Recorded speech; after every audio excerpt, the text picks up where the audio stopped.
وإذ قال ربك للملائكة إني جاعل في الأرض خليفة قالوا أتجعل فيها من يفسد فيها ويسفك الدماء ونحن نسبح بحمدك ونقدس لك قال إني أعلم ما لا تعلمون. وعلم آدم الأسماء كلها ثم عرضهم على الملائكة فقال أنبئوني بأسماء هؤلاء إن كنتم صادقين. قالوا سبحانك لا علم لنا إلا ما علمتنا إنك أنت العليم الحكيم.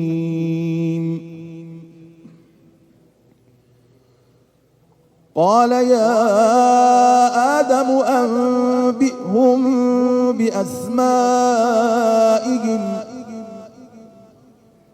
فلما أنبأهم بأسمائهم قال ألم أقل لكم إني أعلم غيب السماوات والأرض وأعلم ما تبدون وما كنتم تكتمون.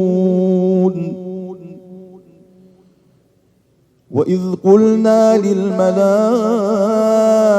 اسجدوا لآدم فسجدوا إلا إبليس أبى واستكبر وكان من الكافرين.